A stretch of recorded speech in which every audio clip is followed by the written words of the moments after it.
Charlie's Collectible Show. We're here in Georgia for an amazing Lorcana tournament. You know, Charlie's has deep roots in the Lorcana community. It's where Lorcana history is made. It's been won by greats like Zanstead. It's where Brendan DeCandio put Diggy Diggy Hole on the map.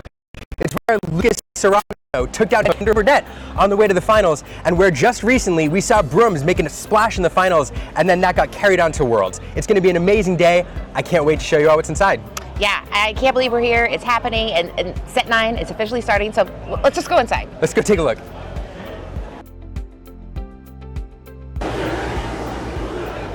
right.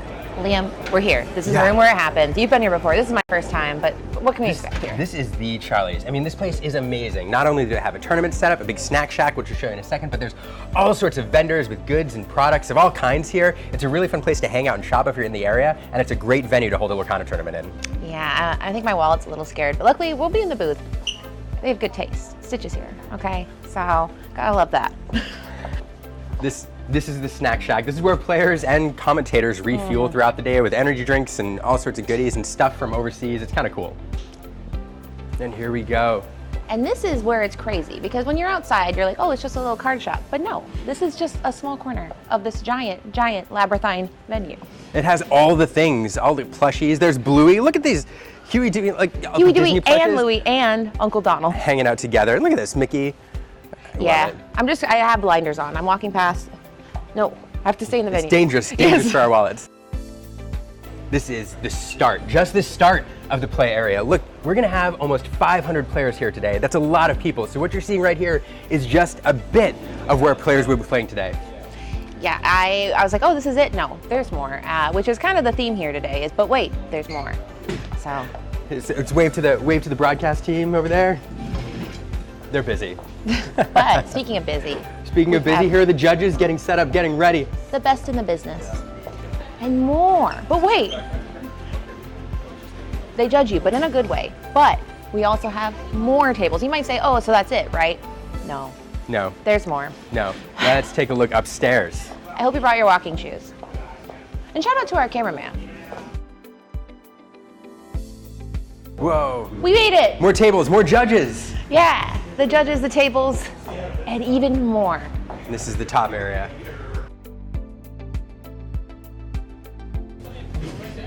And this will be where our featured players are. Shout out to the wonderful crew at 20 Lore for putting all this together.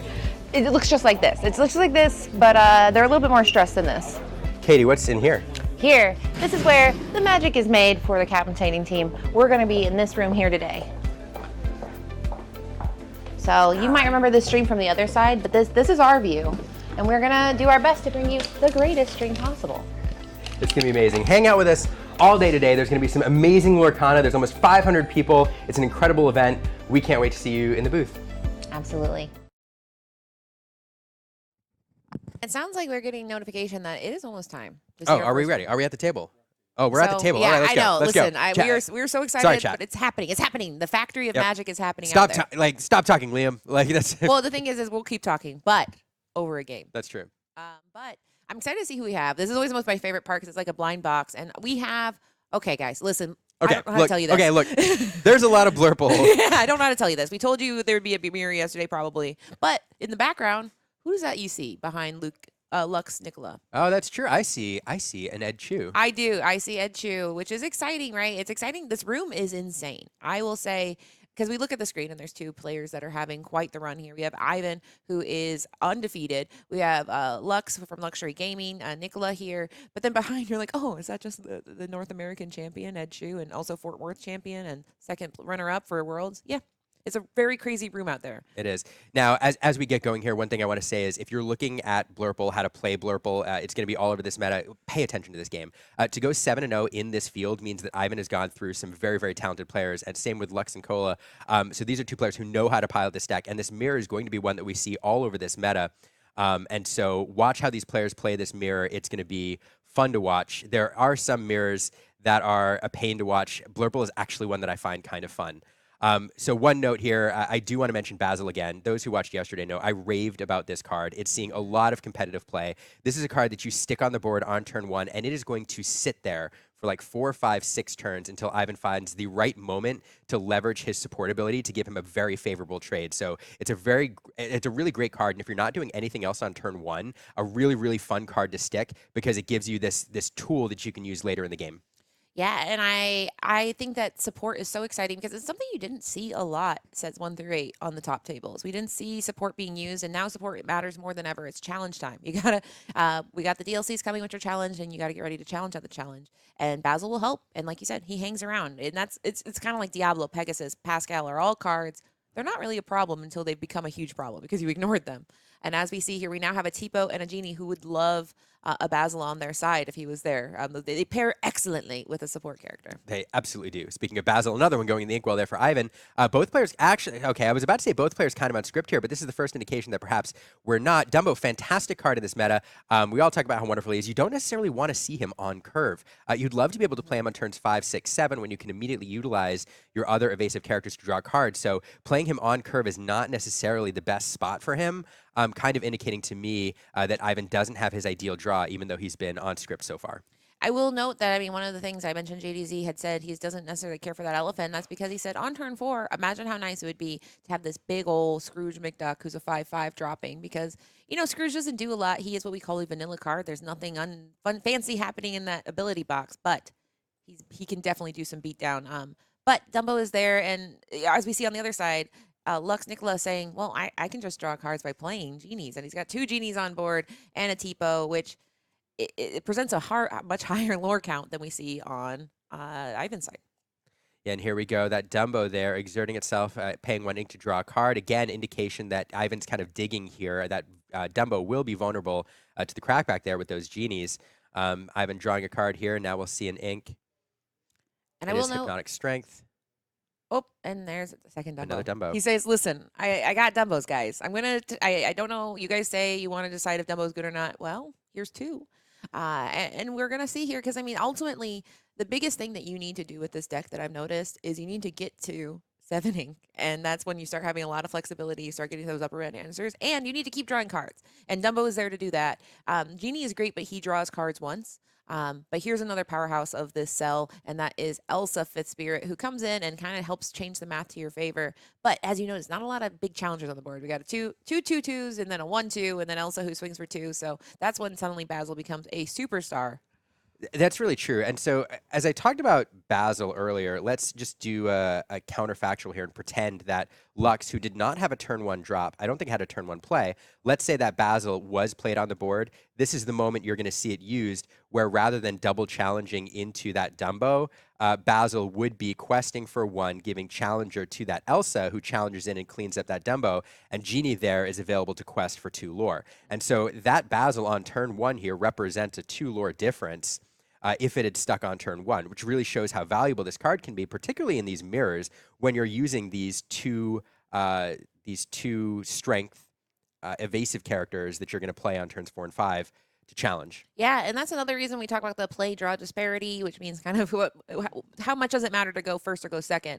And it also is something where even without the Basil of it all, then suddenly a Genie on turn 4 followed by an Elsa on turn 5 is devastating if you had played a Genie on turn 2. So really these things, these little math, this isn't a big deck of sluggers, which is why you see things like TikTok being added to these decks, is because these are very, very little weak strength characters, but we add in these kind of beefy characters, but Basil's a way to say, listen, I don't have anything yet, but I have this little mouse that'll help. So he's a very interesting card, and it's very cool to see some of these kind of common cards that people don't talk about suddenly kind of weasel their way into the meta and become a meta definer, and almost a must include, because you have to get through these mirror matches. If you're playing this deck, get ready for mirrors.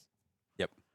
In fact, if you're ready playing any deck, get ready to play this deck. Unfortunately, it sounds like I did get notification that the other match we see behind Haymaker, who's coming down from Canada, and Ed Chu, which you guys might have heard of him. He's done some really good stuff. We saw Magic Mirror. We got the mirror matches. It's the mirror matches. Okay, I production here is yeah. I love that very, very much. That is not AI, folks. That is a person who's got the good funnies. And yeah, so now we are seeing the mirror. No matter what, Blurple's coming up on top on these 2 matches, and I also see here Hades because we're trying to get to that top end. That's where this deck really thrives. Turn 1 and 2, sometimes you might hear us not say a lot. It's because there's not a ton going on those turns. But then you get into turn 5, 6, and you're like, oh my goodness. And you've got things like Hades Infernal Schemer, Elsa Fifth Spirit, Elsa a Spirit of Winter, a set 1 beauty that came back for set 9, which is very, very exciting. And it's just a lot of punishing things that can happen here on that top end of the curve. But unfortunately, Ivan's kind of been limping to get to that. He hasn't had a ton of ramping, and he's just had Dumbo. And I don't know. It's going to be interesting to see. And well, he's got Bell, which you can move damage from any character. Doesn't have to be your own, which is nice. That's true. Okay, I was waiting for that damage. I was like, where did that damage go? So you can move up to 3 counters. Ivan there sliding 1 counter over from that Elsa. And then you're going to challenge with the Dumbo, clean up that Elsa. So Dumbo is not often used for board control, but there he goes, flying in and banishing that Elsa there. So I have to do it sometimes. Lux clearly in the beatdown role this match. Ivan trying to kind of prevent him from running away with this game. Good bit of great sequence there. Belle showing why she's seeing a lot of play in this meta. We lost most of our unconditional.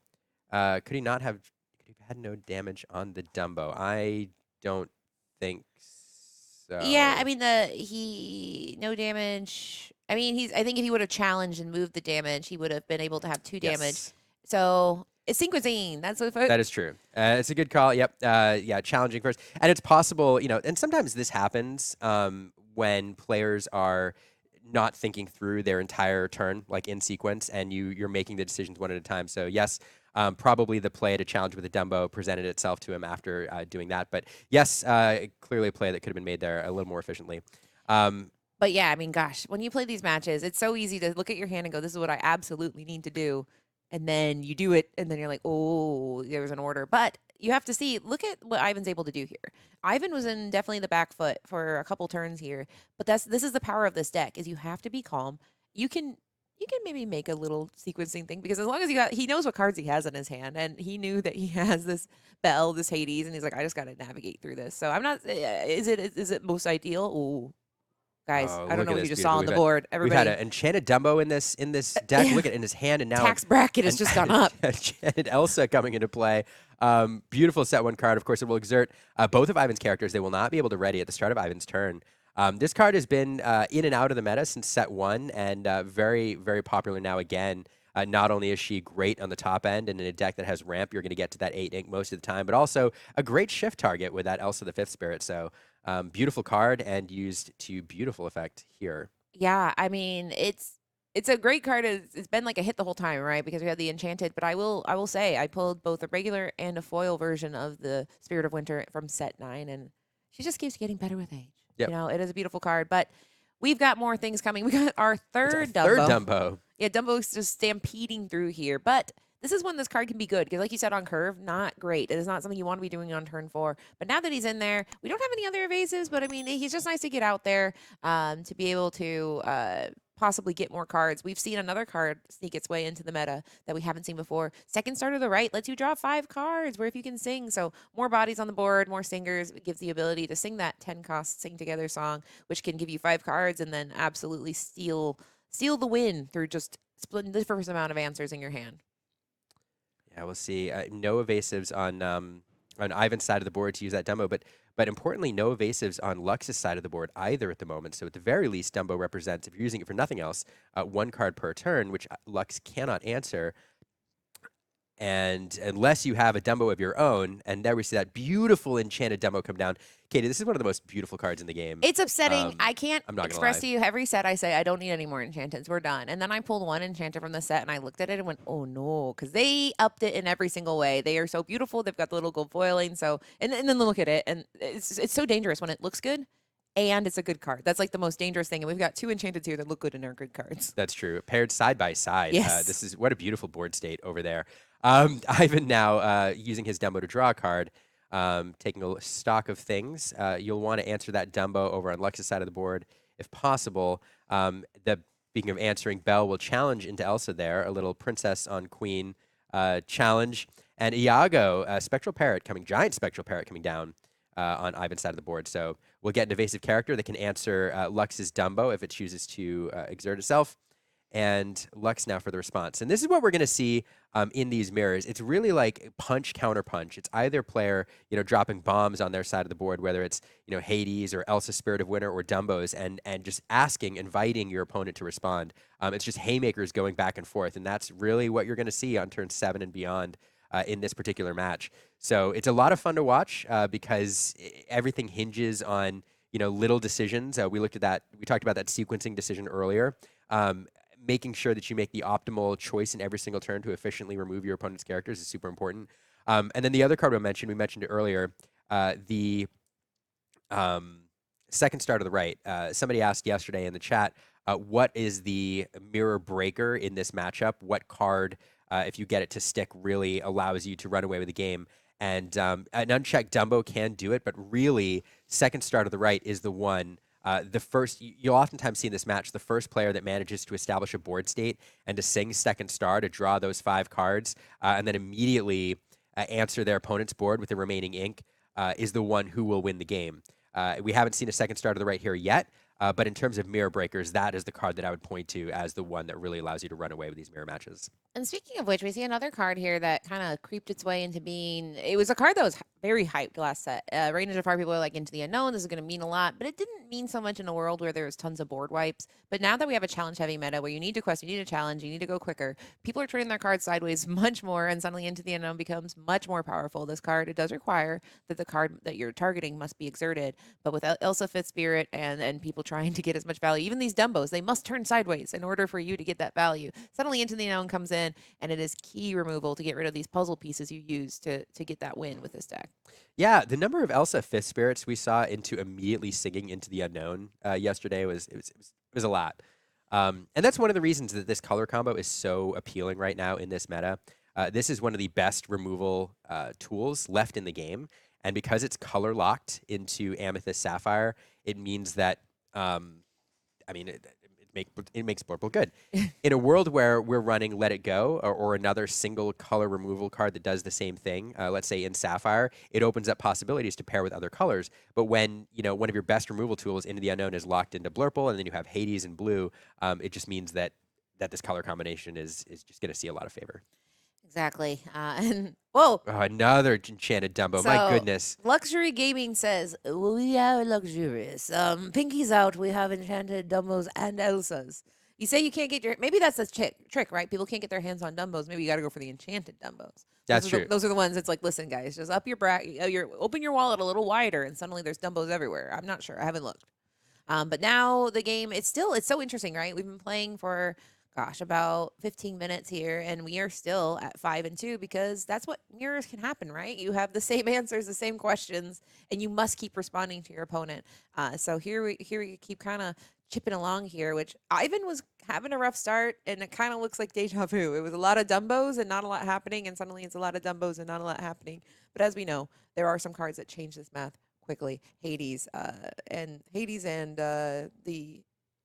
we just talked about it. Spirit of Winter? The card that draws 5 cards. Oh, second star. Second star could change everything because, right, all he needs is answers. And once he has answers, that's the thing that can be very important against this deck is you feel like they're out, right? They have 1 card on board, 2 cards on board, and they only have 1 card in hand. What are they going to do? And they're like, well, I'm going to draw 5 cards. You're like, oh, okay. Well, that'll do it. It's like they restart the game at the very end of the game. But we see him digging for answers here by playing Sail. This is a card that you normally see on turn 2, but you can do it later because, honestly, as we mentioned, you need to keep drawing cards because you're looking for answers. So we'll see. I've been thinking through here, clearly looking for some cards. Probably love to find another Hades at this point. Again, second star, if we can get the bodies for it. We have 5. It is the Spirit of Winter. We're going to exert that Dumbo and challenge into the Dumbo. So it's a Dumbo for Dumbo here, not wanting Lux to gain any extra value out of that. He does have the Elsa that he could use with it next turn. So we have Elephant on Elephant challenge there. Back over to Lux. I will note that I talked to some players last night, and they did mention that this meta is tricky because everything is done. The margins are thin. you cannot make little errors because it is a very quick meta. Now this is not a quick meta here because there are 2 control decks. Unfortunately or fortunately, Purple is just control, which means it's designed to make sure that you're making sure the other opponent can't really do what they want to do. You're keeping the game very stable. So this is not a good example of a game that goes super quickly. However, whoa. What is that? That's Robin I Hood, just stopped me in Unrivaled my Archer. tracks. I can't finish this thought because our Robin Hood, who is from set 1 and said, you know what, I'm going to come back here in set 9, just entered the board. So this card has Feed the Poor. When you play this character, if an opponent has more cards in their hand, you draw a card. And Good Shot during your turn, this character gains Evasive, which are 2 very effective things put together here against this kind of deck. And why are those 2 things good together? I mean, so one, having evasive is always great. You can pair it with your Dumbo. You can challenge into your opponent's evasive threats. And also getting that extra card draw out of it's very, very good. And look at this. I will say we talked about second star to the right, how important it is, how it is a mirror breaker. Lux here, not able to establish a board to sing it, but having gotten 10 ink in play, is going to play it for its full cost, taking the whole turn, 10 ink, to draw 5 cards seems good. Seems good. But the cost to not singing it is that's all you're doing, and you're passing it back over to Ivan, who has a big board state over there. Luckily for Lux, there's no Dumbo to leverage all those evasive characters over there. But now Ivan kind of free to quest out here. 1, 2, 3, 4, 5, all the way up to 10. And Lux now, with that grip of cards, is going to have to answer. We do see he has an Elsa, so that'll help a little bit.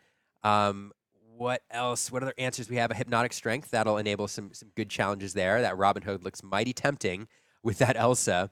Now, this is when I think that, guys, there's this a whale of a tail named Monstro, where I go, what are we thinking about that, guys? Because whale, his name is Monstro. He can come in and just he has Rush. He can do a beatdown. And if you just drew 5 cards, maybe you choose and discard a card. You ready it. He can't quest again this turn, but he can be used with Dumbo. He can be used to challenge in. I'm wondering if this is a card, if we see more mirrors, we will see more Monstros, because he would be nice on a wide board to get rid of these littler guys, lean into this Elsa, get into Tipo, and you just drew a bunch of cards. You don't need all those cards. What are your thoughts? Do you think this might be teched in as we see these long, grindy mirror matches keep going? We saw like 1 or 2 in deck lists yesterday, but not a huge presence. But in a mirror match like this, Monstro, great card. The one downside to Monstro is he doesn't have evasive, and a lot of the cards he's that a you're dealing feather. with- He needs a feather. He's a to make magic him feather. fly. Yeah, that is a card that I heard them talk about. And that's actually that was the combo is you need the Dumbo's magic feather, because as you see, Dumbo is clutching tightly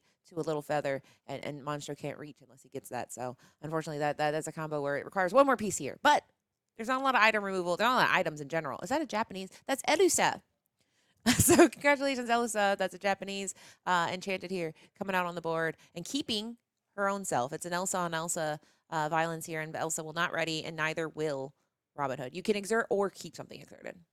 So a little bit of control from Lux on his side of the board, that Elsa does come down to exert 2 characters. And then we also saw a fun little play with Hypnotic Strength, a card that's become pretty popular. The challenge ability is great, but it also is a very efficient way to banish illusion characters.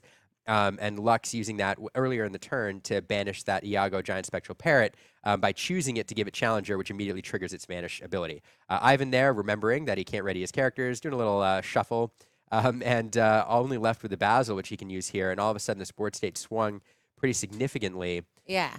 We call this a swinging meta, and that is because it swings back and forth. That momentum, all it takes is one turn. And as we've seen, if you have a lot of cards in your hand, and you have songs, and you have those 2 things together, you are able to go wide again. You're able to do some mischief, and now we do see things swing back. So Ivan, he's not on his back foot entirely yet, but we have seen these players respond in turn over and over again. And quite frankly, I'd be a little tilted if my opponent keeps putting down these beautiful, beautiful cards here. I'd be like, well, I can't. I'm blinded, but maybe they do have an anti-glare I saw above the match, so maybe that does help to keep away the blindingness of these enchanteds. But here we go. We got another Elsa coming in here. This is the Elsa Fistbeer, which is the one that exerts upon entering, and she has Rush. And now we have a Basil and Elsa, the classic pairing we talked about. So now she can do some pretty nefarious things, but what will she do? I've been thinking things through. There are some lines available. I mean, the obvious one, if you want to get rid of that Elsa, you can use the support ability to challenge there. Looks like that will be the play here. Basil questing for 1 will give support to Elsa. Elsa now with 4 strength will challenge into the other Elsa, banishing it and taking 2 damage in return. And again, that's what Basil does in this meta. He seems pretty innocuous as a 2-1, but being able to gift 2 strength to any other character any turn you choose is pretty powerful in a meta that relies on challenges for its removal. Definitely. Back over to Lux here, and man, this game is going pendulum. long. Yeah, and that's the thing that's kind of funny, right? Because we said it's a quick meta. Except in this kind of matchup, because I mean, Brent used a great job. He said it's a rock paper scissors meta where we have control, aggro, mid range, and that's basically talking about what time this deck is its strongest. And these are two control decks. They don't really say anything in the beginning. In the middle of the deck, they have a few answers, but once they get to this top end, it's just answers all the way down, answers and problems. And so both decks are saying, "I have a problem. Do you have an answer?" And they're like, "I have a problem. Do you have an answer?" And they have to get through 3 games. Now they could technically tie. Neither of these players probably want that. You get 3 points in your bracket. If you win, you get 1 point if it's a tie. Now some people do what's called an intentional draw, which is an intentional tie. So it's not the end of the world, but I would imagine both these players would like to win. But here we go. More momentum change. Heck of a yeah, control that was turn quite here a control turn. for Bell Accomplished Mystic. He's going to come down, going to slide 3 damage counters over from that Elsa, who just challenged the Robin Hood, and then Hades coming down on top. And the story of this turn, honestly, is second star to the right. We talked earlier about how it is a meta breaker, and what you ended up having here is a scenario where Lux knew that he just needed to clear Ivan's board with 5 additional cards on top of Ivan's, card draw or over Ivan's card draw. Like once you clear that board, you just have so many more answers in your hand, and you're just going to watch Ivan here run out of gas, where Lux has managed to recharge his hand with that second star. So that is the mirror breaker. It is second star to the right. Another Hades coming down here. Just Lux managing to get all of the answers because of that card. And at this point, the game is, I think, well out of hand. Lux just now visions of the future, finding another card that he can use for a little bit of control. I think he may have even taken another second star to the right there. Yes, he did off the visions, and we're going to sing it again here. Yeah, Sing Together is wild. All it takes is just a little Tipo and an Elsa that you've had on the board for a while, and then you get 5 cards. It's like a whole new world, which has been rotated out, but, just minus 2 cards, and it's insane. Yeah, and another Basil there just for good measure, and that's it. Ivan's going to scoop here. It's just way too much. It is second star to the right. That is the mirror breaker in this match. If you are playing a Blurple mirror, one of your sub games is get the characters on the board to stick so I can sing second star to the right. If it's swingy and it's going back and forth and I can't get those characters on, get to 10 ink as fast as possible, play that card, and that's how you run away with this game. But my goodness, everything seemed like back and forth, kind of even, punch, counter punch, until that one turn where Lux just managed to just put it all on the board with the resources to do a Bell and a Hades in the same turn. That was the Haymaker. Exactly. I mean, which is funny because right behind you is Haymaker also playing Blurple. We got it, guys. Listen, we got jokes. But I mean, we talk about Dumbo doesn't matter. I mean, Dumbo draws 1 card, 2 cards at a time. Second star to the right just goes, we got Elsa that costs 8. We got Hades who costs 7. Those cards, it's Sing Together, which is a mechanic we saw for set 4 the first time, set 8, so Ursula's Return and Reign of Jafar. And I did ask, I was like, is it because that's the sets with the prowess, what's it called, Illuminators Quest? And the answer was yes. It was designed to be used in multiplayer. But when you have this many strong, giant, beefy characters, you don't need another friend. You have all the friends you need on your board, and they can sing these very, very expensive cards like it's nothing. Yeah. Cheap work. 2 characters, sure. I'll get you 5 cards right now. Yeah, no, it's good. There's another, as we get into game 2 here, there's another interesting note I want to talk about this matchup. We're casting a game yesterday and talking about the advantages of Sail versus Tipo, and the why do one over the other if you have a choice. And Sing Together is such a powerful card in this deck right now, and being that it's one of the sub games is get to that Sing Together condition as soon as possible. Sticking a Tipo on turn 2 is actually really good, because kind of like Basil, he hangs out on the board. But if you're on curve on this deck and you're managing to play Genie on turn 3 after you ramp with Tipo, and then you're playing that Elsa on turn 4, Tipo gives you that 10 with those 2 cards, where otherwise you'd be 1 short. And so a great curve in this deck, if you're looking to hit that Sing Together as soon as possible and you have the space to do it, is to stick that Tipo. So Sail the Azurite Sea, a great card. And in previous metas where you had cards like Let the Storm Rage On running around, Tipo didn't feel terribly good because you just give your opponent a free target for that card. But in a world without Storm, sticking Tipo on turn 2 is very, very good, because it gives you that little bit of extra to get to that Sing Together condition. Yeah, and it's incredible, right, to see some of these cards. Another Sing Together song that we saw sneak into the meta yesterday was Heads Held High, another song that is pretty expensive. I believe it is 6 cost. 6, yeah. Which is not insane, but it is insane when you think it has to be paired with a third Sing Together song, which is Under the Sea. So having these singers, these bodies on board that can sing songs, which anyone can sing a song, that's the beauty of Disney Lorcana. But Sing Together is a truly interesting mechanic because we didn't see it a ton. Be Prepared was famously a solo. Friends on the Other Side, solo. It was a whole new world of solo, but now suddenly it's like, hey guys, let's get the chorus together. And it's very fun to see, and it definitely changes the math of these games. There is one card that cannot sing songs. Oh. Oh. Cannot. Oh, is it Ursula or Ariel that has no voice? Ariel and Human Yeah, Legs. yeah, Yep. yeah. That was just that one, and she's like, I can't sing. So Yep. that's true. Everybody Just except her. Everybody but that one card. But the Yep. flavor of it. But It's the flavor is so good. Oh, and there we see the basil. Basil. My The goodness, guys. basil, Sorry. basil. Baker, somewhere Baker just got chills up his spine when I Right? said basil. But basil just came in, and Ivan said, I heard what you guys said, and I heard I need this basil on turn 1. Yeah, but watch this basil. Watch how long this basil is going to sit there and do nothing until it is used on Yes. turn like 5 or 6. And here we go with the Tipo. So we talked about the importance of establishing a board presence early. It's the basil and the Tipo. Basil's going to get a cheeky little free quest in there, a little bit of lore, and back over to Lux. This is the script for this deck. It is firing on all cylinders right now.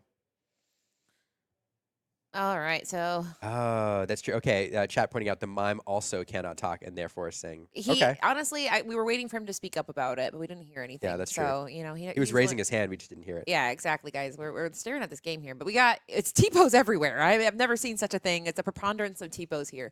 We got T-pose in the inkwell, T-pose across from each other, and that is because we talk about turn 2 ramp. That is because on turn 2, you're playing Sail, you're playing T-pose. It's honestly a turn that we don't talk about a lot because it's so predictable on Sapphire decks. You're like, well, you're going to do one of two things. What you're going to do? When they don't do it, we gasp. But that's how you know it's interesting. Is if we don't say anything on turn 2, it probably means they did it. If they don't, we do a huge gasp. But here we go. We have the Tipo, and now we see 2 boards, a tale of 2 boards, one that had a basil and one that didn't. And I imagine one is feeling a little bit more excited than the other. There's that genie on turn 4. This is the script for this deck. We're right on cue here. Ivan gonna quest with that Tipo. Invite the challenge and response. But it's another free quest. So squeaking out a little bit of lore here. Yeah, and it's so interesting, right? Like the last few turns of the other game, we're like, this is happening, and this is why we call this a control deck, or rather, it's going to be powerful on the top end because the first few turns are just simply not that interesting, but they matter so much because they're the foundation of the house that the other turns live on. Now, you can what they call turn a corner. This is the kind of deck where you have to have patience. It's very, very similar to Ruby Sapphire items and rather every Ruby Sapphire deck that was there in set 8, where you have to be patient. It sometimes looks like you're losing. You look at it, you're like, oh, there's no way back from this. But then they hang in. It is. I'm sorry. I was about to say. Well, there we go. It's the if thing this we deck talked is on about. script, like if this deck it's the Elsa on turn 5. Yes, we talked about and this. Here's the Basil that we talked about on turn 5. It's going to quest, give support to the Elsa, and challenge in the genie. Again, that Basil just gonna sit there until turn 4 or 5 until it's needed. Yes. Yeah. This deck. Ivan, if you script this deck out, it is Basil, Tipo, Genie, Elsa. The in gang's the mirror. all here. It is right on cue. And This is this deck as it wants to run. And it's so beautiful and scary because we talk about classic curves, and my goodness, it curved out here spectacularly. Now I don't think Luxnicola would think it's as interesting or cool as we just found it, but it is exciting when we talk about theoretically this is what's supposed to happen. And he said, "I'll show you. Don't worry, guys. I'll do the class here." And now we have Elsa sitting there with 2 damage. You know, it'd be really good with that. I think a bell accomplished mystic would pair so nicely with this, but that would be too crazy if he plays a bell. If Ivan has the bell, that is like this deck doing all the things. Yeah, right, because that is truly doing quite literally all the tricks on the curve. But honestly, I love a game 3. I love both players being able to do what they want to do. And I don't know here. I mean, we look at Nicola's hand. Those are not things you want to see. We see Ivan. He's been doing a lot of things, but he hasn't been drawing a lot of cards.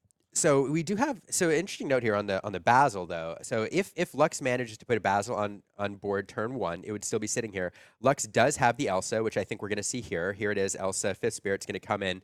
And right now, unfortunately, Elsa just not enough strength to remove anything other than the Basil or the Tipo. But if you pair it with a Basil that you have on the board on turn 1, now you can challenge into that Elsa or you can challenge into that Genie and remove it. So in the mirror, again, the importance of sticking a Basil on turn 1, if you can, it's huge because it makes these turns a lot more impactful. with these 2 strength questers. So a card again that we didn't see much of, but now in this meta Must include. is a must include and critically important in this deck. It seems silly that the 2/1 support character is so important, but it really makes a difference. It does. So but as we know, once you get to this turn, you can do everything perfectly, but you simply must draw cards very soon. So I said, like, accomplishments would be cool, should be cool, but I feel like at this point, it's like, okay, we've done a lot. Do we have second starter the right? We have the bodies here to sing it. We need something though to get some cards back in Ivan's hand. Otherwise, he runs out of gas, and suddenly Nicola is going, well, this feels good. But this is a good place to start. He is able to draw a card off of Elsa and or Genie, and that will help keep him in the game here. And that's when Dumbo is great. We talked about, hey, Dumbo on turn 4. That is not when you want Dumbo to be on the board. You want Dumbo to come in a little bit later, have some bodies that can already exert, and suddenly it's a lot better. But Dumbo sitting there vulnerable can be absolutely Elsa'd into the sun if he is not played at the time where you can take advantage of him the turn you play him. Yeah, this sequence in Ivan's deck is textbook for Blurple. This is exactly how you want to play this. It's the Genie followed by the Elsa, and then to your point, Katie, this is exactly where you want Dumbo. You have the 2 evasives on the board that you've established. You've done the control, and now you can draw 2 cards off your evasive characters.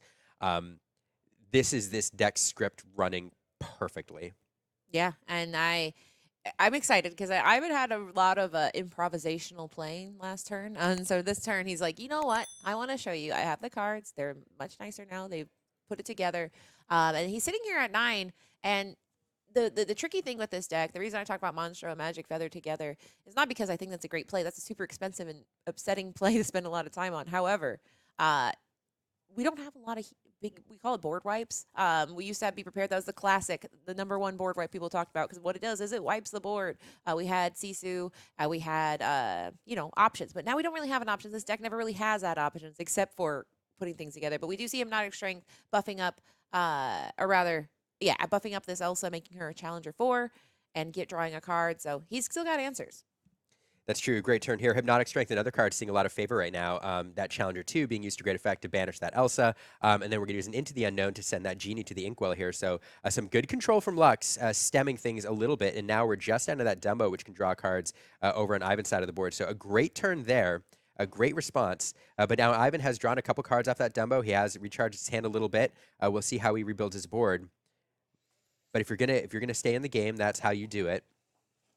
Yeah, so this is a lot of board management here. Like I said, we don't have those wide board wipes. We do have to earn every piece here. It does look like we have an Elsa, a Tipo, a Dumbo, little guys. Don't be scared, guys. Now we did talk about this Elsa. She has a shift. She's a shift target. We don't think about her a lot because generally speaking, this deck has a lot of resources and they don't have to do shifting if they don't want to. So you generally don't always see any kind of shifting going on, but that is an option. It could do a huge tempo play to tap down a character. So we'll see. But this deck generally wants to go wider. It's not wanting to kind of stack on top of each other, I've noticed. But here we go. They're thinking through their options. Not a ton of cards in hand, but that Dumbo, like you said, did help refill the hand a bit. Yeah, we'll use that here. Draw 1 card. Unless Lux has an answer, that Dumbo should be free. But no, we're going to challenge. Nope. Wow. So we went ahead. A little scoop there. Okay. So at this point, Lux apparently saying, I don't have the answers in hand. Wow. And that's a sign of a player that's played this game quite a bit, right? Yep. So that ended a lot quicker than we thought. But at this point, in their rounds are still going to time. That first match took a long time. And knowing that in this mirror, games can go long, game 3 could go long, why spend the extra time on game 2 if you know the writing's on the wall and you don't have an out? Scoop, and let's go to game 3. So Lux happy to go into game 3 on the play here. And we'll see game 3 in this mirror. Yeah, I mean, my goodness. And this is also a tale of 2 pile shuffle methods. We have 8 versus 4. I'm a 6er. I love to do 6 piles, which now I'm like, who knows? How many piles do you like to do when you do a nice pile shuffle before the real Now shuffle? I'm questioning myself. I'm definitely more than 4. I think I'm also on 6. Yeah, I like 6 because it's 10, and then I know I have 60. But this is, I mean, to be fair, this method, I use it to count. This is not a true way to randomize your deck. It's kind of the thing most people do before. But if you're counting, I'm like 4 and 8 is crazy business. But all these players, they all have their little things they do. They're like, I always play with white sleeves. I always do this. We have someone in the chat saying 9. 9. That is 9 is 9 is an option. Yeah, I think it's more a ritual. I feel like it's more like a ritual that some players do. Yeah, there's so many included. things like that. You'll notice people like I always tap like this. I always do this, and people I saw J-Bombs, who is a friend of whatever show you're on. He likes to put his locations up and down. Everybody has little things. But yes, I'm with you all in 6 piles. Thank you. That is the correct answer, That and is I the don't correct like number to of say piles. that, but it's like I think that's right. Yeah. If the point is to count, then 8 and 4 is crazy. You're doing math here, guys. So, one interesting note as we get underway here, I do want to talk about the importance of play draw, especially in this matchup. Critically important in this matchup, and it all comes down to really the Genie Elsa turn, whoever has the response role. And the reason I want to talk about why that matters is because going into in a blurple heavy meta, if you're expecting a lot of mirrors in the top cut, the higher seed really matters because it does, in these tournaments, whoever has the higher seed in day 2 or in the top cut allows that person to choose play or draw first. What's interesting about that to me is Ivan sitting on 7, 0, and 0, most likely could have drawn into the top cut, but choosing to play this out here, most likely trying to pursue that top seed, which is an indicator that, to me, that Ivan is really thinking about trying to leverage that first seed, that play Incredible advantage Yeah. all the way through the finals. So you like to see it. Zach Bivens is famous for never drawing and pursuing the top cut, and he's used that to great effect in numerous tournaments. So just a fun note here. And talking about scripts, there we are. That Basil on turn 1 on Ivan's side of the board. Lux did not have a turn 1 play. So again, I love talking about the mouse. We'll see how it plays out. Yeah, to he's advantage not a there. rat. It's the great mouse detective. I once was like, is he a mouse or a rat? Guys, the movie's called Great. Well, how did I forget that? But here we go. We talk about turn 1. Oh, so he has turn 2, Basil. If you can't have turn 1, Might as well. You got perhaps that a extra ramp. ink off the sail? Let's do it. Yeah, and that is the turn 2 is just as important as turn 1, and will he hit it? Yes. So now we've got a little bit better here. We've got Basil needs a friend support. You got to have friends with, and Tebow's a great buddy to have. Draw a card, ramp, do all the things. In this case, he is going to go ahead and challenge or quest here, which is interesting. It's kind of, we call this you're basically not baiting, but you're trying to see, like, either way it's good for him, right? You're either going to sacrifice this character or I got a lore. So the Basil is more important generally for the player on the play because it's going to enable that early swing where Lux is going to be the first one to get to an Elsa to force the exertion, and so we'll be able to use that Basil to great effect on that turn. So being on the draw, Ivan more than happy to see Lux trade with that Basil. So it's really a free quest because Lux is not likely to give that up because he's going to get the better advantage being able to use that Basil first. So fun little cheeky quest from Ivan there, squeezing out that extra lore, knowing that he's not likely to receive a response. Yeah, and I am sitting here. The melee results are coming in. I am so excited between this round. I know, guys, we got some blurples. I saw someone mention Thiago. He is on Amethyst Steel, and I wanted to let you guys know that we did do a deck tech on him yesterday. So if you wanted to, between rounds or after the end of the day, if you want to see some Thiago content, we did a deck tech with him where Tupaloop went through and talked about his deck. So that is on the video on demand from yesterday. But here we go. We're moving along. We got answers here. So it's a tale of two boards. One that had a sale for turn 2 and the other one that had Tipo, and now we get to see, will that matter? And it might not, because we just saw Elsa come in, and like we said, being on the play means that Elsa comes in first, and whoever has the Elsa first is feeling quite good. And here we go. Support Elsa's now at 4-4. Goodbye, Genie. Basil, Basil, talking guys. about him all day. Hey, guys, Talking about Basil him all day. prices are going up from 3 cents to 6 now. Yeah, get your foils now. Don't take financial advice from yeah, me. but if you're thinking about it, if you're for Christmas this year, maybe some Basils. All right. So yeah, that kind of shows. And I love, we talk about like, hey, this is a play draw meta where you need to be on the play. And yes, be on the play matters a lot right now, especially with control out the window. However, this is a good illustration of why it can matter quite a bit. And that's because whoever has the Elsa and the Basil first is feeling good. Now, it's not too late for Elsa and Basil together on this other side. That's true. Here's Basil being used again. Elsa and Basil. You love to see it. Elsa's going to get that extra 2, going to challenge that Genie, remove it. And that Tipo, more than happy to take out the Basil there. And again, the importance of sticking the Tipo on turn 2 as opposed to using Sail, that Tipo being available now to remove that Basil, otherwise it would still be in play. So again, especially in these mirrors, you want to Basil on turn 1, and you want that Tipo rather than a Sail on turn 2, because that extra body, very, very important in moments like these.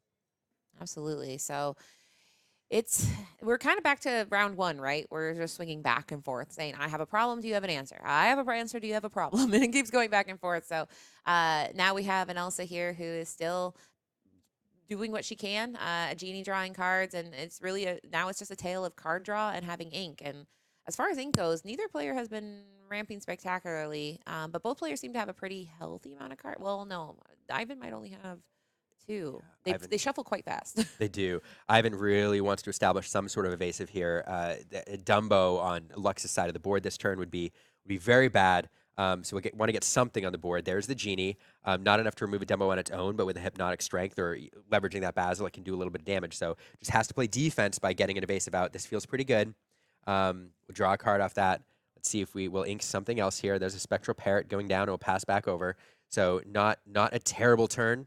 We are in Hades' turn though, however, so it'd feel really bad to see a Hades come out here and remove that genie. It would really allow Lux to run away with things.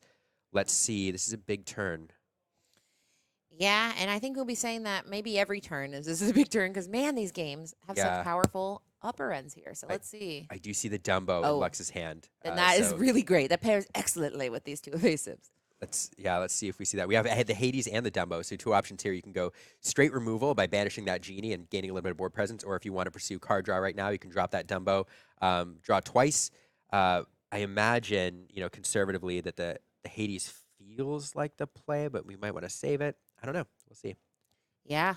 So here we go. We see a foil TikTok going down. Now, we mentioned earlier about characters that don't have a lot of beefy arms, and we're going to go ahead and ink and do Hades. It's not time yet. It's not time yet to use the Dumbo because he says, listen, if you don't have any evasives, I'm not so afraid. Basil cannot sing into the unknown on his own. He's just a 2 cost, and the unknown's a 3 cost. So he's basically saying, Ivan, you don't have a lot of cards. You have to pick what answer you're going to use right now. And that Dumbo, he's hedging his bets, so he's going to be able to get some advantage off Dumbo next turn no matter what. Yeah, great play though, clearing up Ivan's side of the board. Ivan now it's gonna be a little bit of a task to draw back in here. Let's see. I mean, a Hades in response is something. It gives you some board presence, allows you to remove a big threat. There it is. There's that Hades. Will banish that genie, that 2 lore quester, get it off the board, That's just establishing one of a bit the of a board presence. He doesn't know he has a Dumbo, so it's like kind of interesting, right? Like he's able to get rid of 1, and it matters, right? Because that's 2 cards versus 1. But here we go. He passes over, or no, he doesn't. Well, yeah, he did. He just hasn't read Elsa yet. He's got a lot of things to ready, guys. He's got a lot of ink. Yeah, looking at ink, we have 8 there. Again, 10 ink is what allows you to play that second star if you're not going to sing it. Oh, but he's got a bell too, so he technically could essentially heal. It's not healing, but it's moving damage, which is kind of a 2-for-1, right? Removal plus healing. It does look like the match in the background is wrapping up, so I am interested to see. No matter what, we know Blurpool's winning both of these matches. That is the good news, folks. But behind, you might see a familiar face of Ed, just kind of casually in the background. No big deal.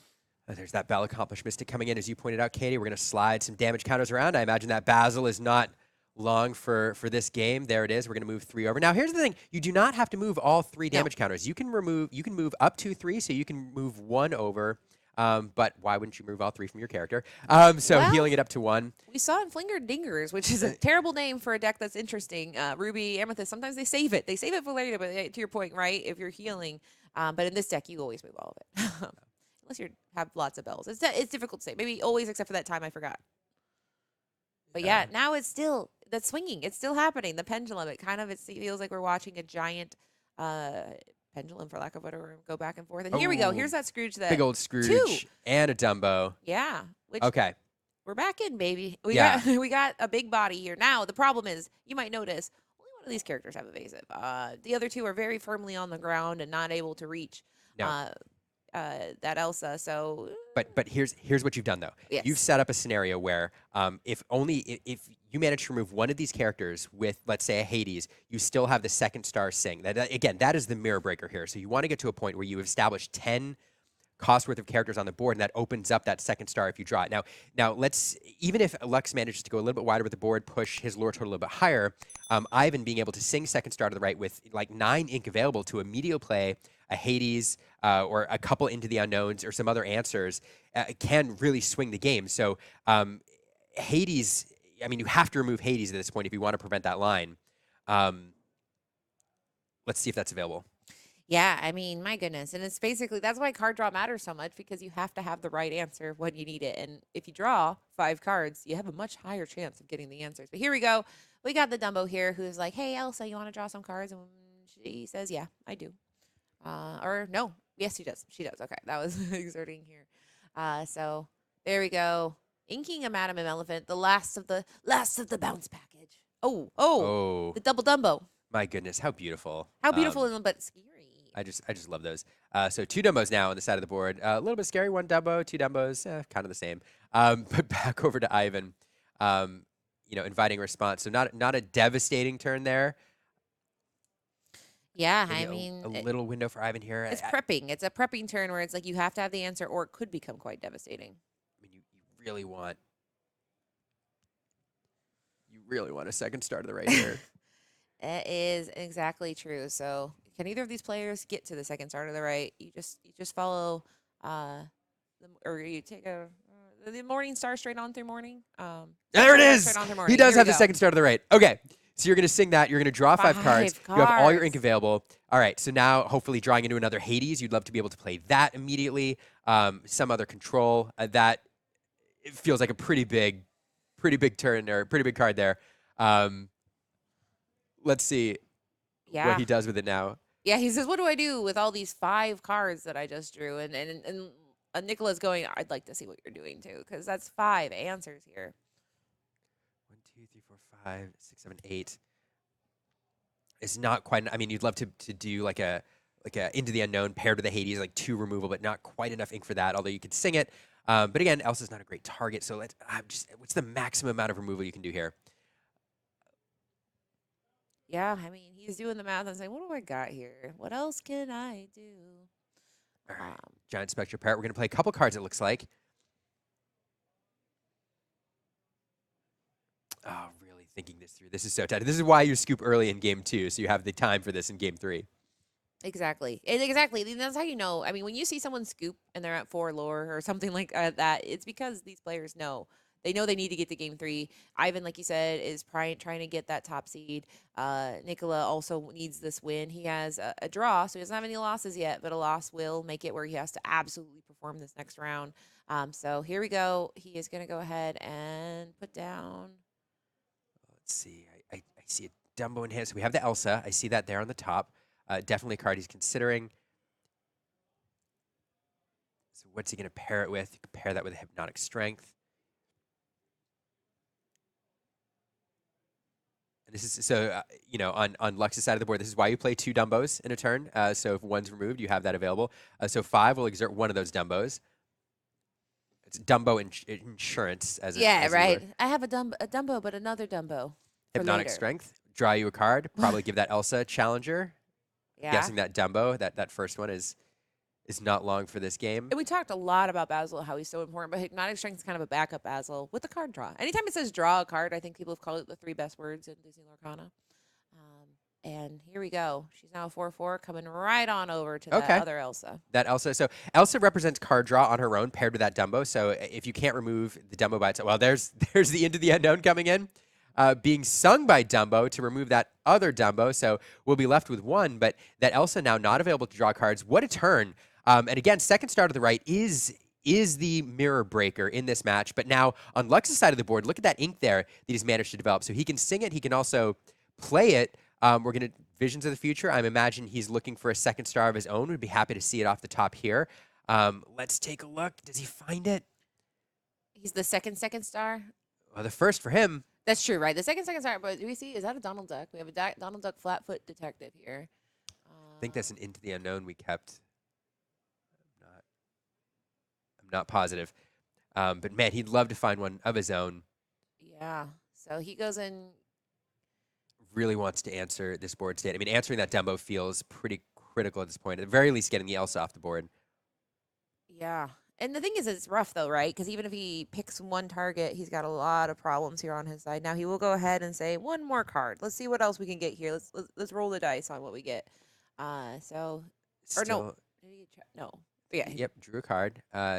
Doing the lore there.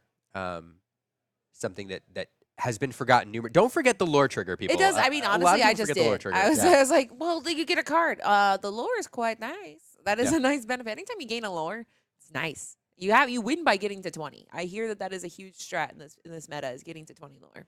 But here we go. There's the Into the Unknown and sending Dumbo right into the Shadow Realm of the Inkwell.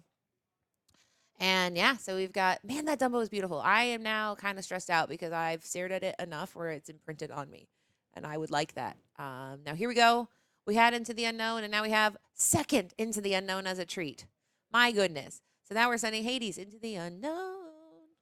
Or the third one. If there's a third one, you have to get the high note. I'm so sorry, Liam. I've set you up for something tragic. Yeah, I don't know if I can do that. Yeah. But here we go. That was quite the cleanup. Now we're just left with a Scrooge who is very firmly his little duck feet are planted on the ground, and an Elsa who needs somebody to make her a little bit good, better as a card.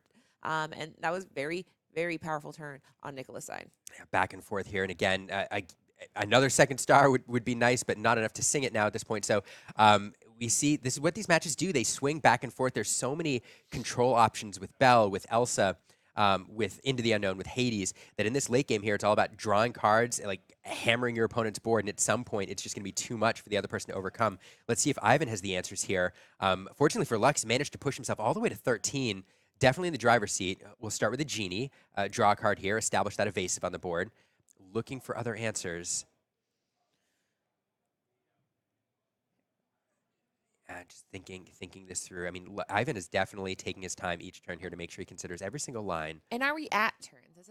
So just so you guys know, once we go, I don't think so, because there's not a dice on the board. But what'll happen if you go to time, you get 5 turns to resolve. Now, in this case, he says, let's not get there. Let's just go ahead and finish up this game. And he sings Into the Unknown onto that Dumbo, who was exerted. And then it's challenge time. He says, I'll clean up your board the old-fashioned way. Yep, just a straight-up challenge. It's always... Everything has evasive in this deck, so when you see a non-evasive character over there vulnerable, it's sometimes surprising. So Scrooge McDuck, fun card, vanilla, just a 5/5 body for 4, just a huge body with 2 lore, used to great effect there. Let's see, and speaking of which, another Scrooge McDuck and an Yzma played at the perfect time. Yzma card, you can exert her if you have less than 3 cards to draw up to 3 cards, so if she sticks around, represents at least 2 or 3 cards on Ivan's turn. Fantastic play there, played at the optimal time. And wow, what an impressive board state all of a sudden. It went from Lux looking like he was in the driver's seat to all of a sudden having to respond here to Ivan's wide board state. Let's see if he has the answers. And here we go. He's like, well, I could maybe try to get the answer by drawing a card here off this Hypnotic Strength. We'll draw another card, give Challenger to Hades there. Just might not. It's interesting, right? He's at 13 and Ivan's at 2. So he doesn't necessarily, oh, wow, he's got his third Into the Unknown, which unfortunately that means Liam will have to hit the high note. But it's rough because that's not enough to win this game, is just getting rid of one thing. That is, like now, oh my goodness. So he will go ahead and use it on Elsa, which could be shifted and is evasive. So he'll go ahead and do that. Hades will challenge into the Scrooge, which is kind of a crazy challenge. But then we put in the last card, which is a Donald Duck Flat-Footed Detective, which helps you increase your inkwell. When he comes into play, you do get to ink a card, the top card of your deck. But it is rough. Now it is up to the top card of that deck to get Nicola back in this game. We did clean up a little bit here, and as you pointed out, Ivan's still away off from 20, but leaving that Yzma on the board there, though, choosing to banish instead the evasive Elsa, perhaps worried about a Dumbo, and it also is a card that can pair. It's the highest cost card, so it can pair well, with the Genie or the Scrooge to sing, a second star to the right. But that Yzma on her own is going to represent 3 cards, and leaving it there feels really bad when you're passing it back over. Let's see how Ivan uses her.